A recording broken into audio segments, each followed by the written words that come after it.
So anyway, I'm at the Barnes and Noble. I just got off work, um,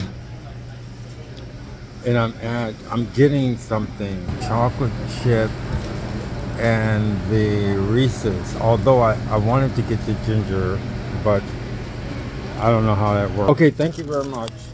And we're going to talk about yoga. Oh, do you have napkins in here? Okay, thank you very much. It's very important. I mean, they don't have that many seats, so there's one there. But I wanted to talk about, definitely going to talk about yoga. I mean, since I started this American yoga, and I talked about it today a little bit, but I want to continue this conversation about American yoga. My American yoga.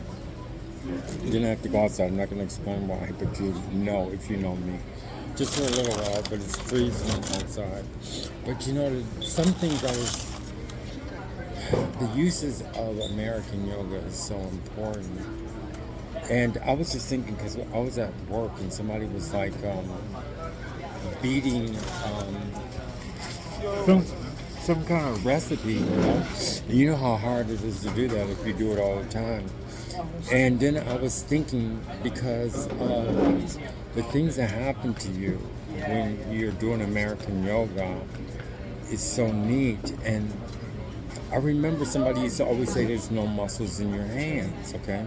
And you never figure out, like, well, what is that good? What good does that tell me? Because you still can't do anything with the information of people telling you that there's no muscles in your hand. But I'm really advancing, very much so. And I was saying to myself, I remember when I was, sometimes I had to do the recipe and I have to, beat the liquid or whatever. Sometimes it's really, really hard. So now I got to the point to where I can really figure out that there's no muscles in your hands. So what I do now is, so I thought of something, but I didn't tell her. I would have to say it in Spanish.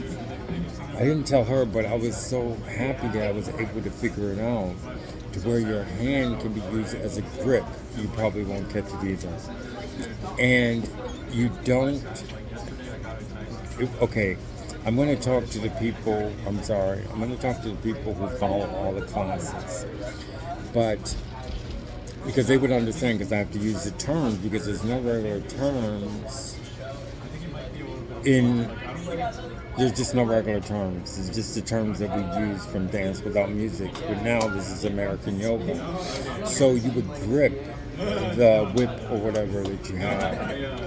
And you have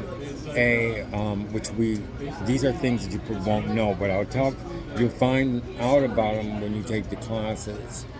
Then there's a hydrogen X. Okay, I know it sounds weird to people who don't understand it.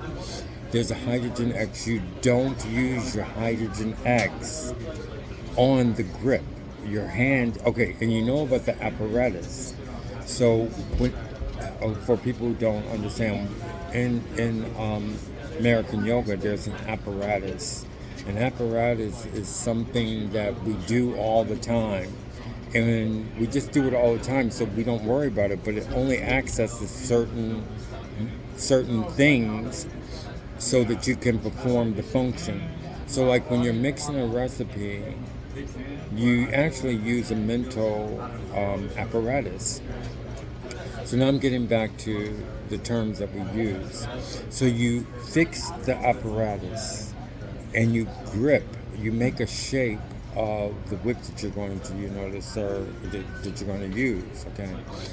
And you don't apply any hydrogen X to the hand at all, because it doesn't have any muscles, okay? So then you use it, you kind of like, how can I say, not adapt, but you would, you kind of, okay, how would I say, if it's an apparatus, how would I explain it to you?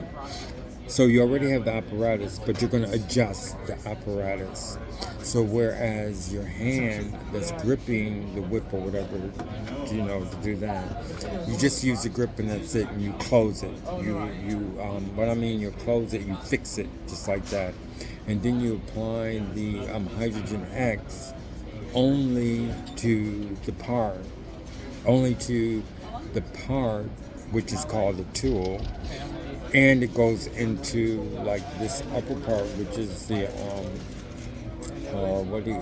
not the story. The story's down here, and then they have, I guess it would be called the story.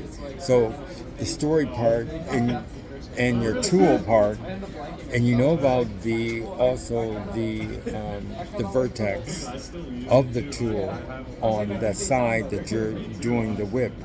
I mean that you're doing the turning, and that's where you apply the hydrogen X only, but you don't allow the hydrogen X to go into the hand part. You see what I mean? If you followed through on all the classes, you would be so happy the information I just gave you. But the funny thing about hydrogen X is if you put it in the wrong place, it's going to cause pain. I mean, it will cause pain, and that's where the pain is coming from, because you're putting hydrogen X in your hand, and your hand doesn't utilize muscles. Okay, so when you put hydrogen X in your hand, it's going to hurt. It's the same thing as walking. When people have problems with their walking, okay, the people who follow the class of American yoga, dancehall music, don't understand what I'm talking about. But what causes the pain is the fact that you're using hydrogen X in a place, and it's very, very powerful, in a place where it doesn't have to be used. So whenever you do that, the pain is not like a regular pain, but it's a pain kind of telling you, like, this is not the right way to do it. I know, because I've been doing it over and over and over again. So just finding out that information helps me out a lot to show that I'm going in the right direction. And actually I have to try it, but I'm almost sure it's right. So anyway, today I'm going to find this yoga book, and I'm going to show how American yoga, the differences in American yoga and regular yoga, and how American yoga, which is by Pierre Dieu, how it can be beneficial, and how it totally is just miraculous, because you're actually doing something. You're actually learning something, to whereas regular yoga, you don't really learn anything. I mean, you're just like, I see it all the time. So many people who have done yoga, they still, when they get older, they still have the same problems and things like that. So that's why I changed yoga all over the book, to where when you finish your 5 years, you actually know what's happening to your body and when you're doing things. So it's not like a wasted time. But I spend this time talking about American yoga only because the only sad thing about American yoga is that it takes time. It takes a lot of time, and it's very meticulous. And another important thing about American yoga is it's only one way. It only works one way, okay? It doesn't have like so many different ways. And another thing about it is that when you do American yoga, you can't figure out what's next.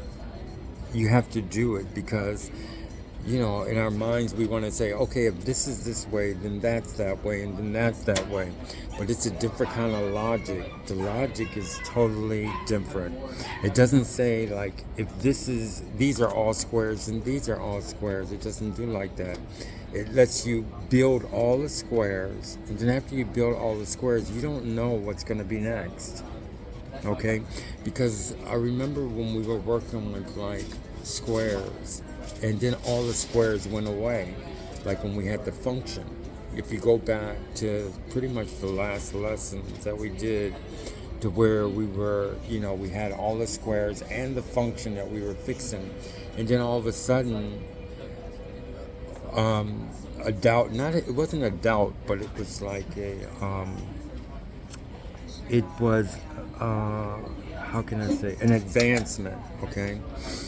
And the advancement went to the point to where you can keep counting squares, but then after the squares, you can say, wait, the squares have 4 points.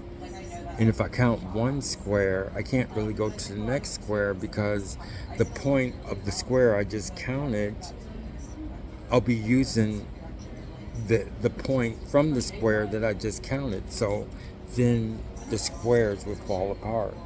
So that concept, it's not that it falls apart, but it's just that you advanced to another level. So when you advance to another level, we got rid of all the squares. So that's how that works. So anyway, I'm gonna do this cookie, but I think I'm gonna go outside. I'm not gonna. You already know why I'm gonna go outside. And then we're gonna find that book, okay? But I'm very sloppy when I eat, so I don't really like to eat in front of people. It is good. So I'm gonna cut off right now, and then I'll come back, and then we're gonna find the yoga book. And with the book, I'm going to show the differences between American yoga, which is new, by Pierre Dieu, and then show how yoga, and show how yoga is, and then I can pretty much show you the differences. A lot of things are opposite. One more point before I go. In yoga, they sit down and they do positions. In order to do a position in American yoga, you have to know exactly what's happening. You have to know about where your weight is, where your structure is, how the weight is going to change. Because weight actually moves, and then weight actually congeals. So you have to know if your weight is going to be congealed into a pressure. And then you have to know about the stress. So if we do positions, and not just that, but also in American yoga, we have apparatus for a position. You would have to know how to get in the position and how to get out of the position. But right now, I'm going to take a little break, and then I'll come back, and we're going to look for the book, the yoga book. So thank you very much, and this is going to be a part 2. Thank you. It's very important that I do this because I need more people in order to advance this American yoga. I need more people to do it. I needed to get involved because it takes so long. You just can't, excuse me. It's not like other things. You just can't say, I want to take a class and then become good at it. It's nothing like that. You always have to start at the beginning because there's so many holes that you'll have. Later on, as it advances, I know there'll be a lot of how can I say, insufficient. There'll be a lot, I guess, insufficient or whatever, which is not going to help a lot of people. But I just need people to be interested in it because every year that you do it, you advance. There's no jumping on the bandwagon. You start from the beginning, and you have to slowly go through all these things because your mind develops, your body develops. So that's why I got to try and get as many people as possible to learn about it, so that if a lot of people learn about it now, after five years, when more people are doing it, there'll be enough people to explain it to other people, because there's no just like taking a class and then learning it. You can look at the class and understand it and then like enjoy it, but there's no there's no like, okay, I want to start in the middle. You have to always start at the beginning. So anyway, like I said, I'm going to take a break, and then I'm going to come back, and we're going to look for this yoga book, okay? And that's it. See you soon. Bye bye.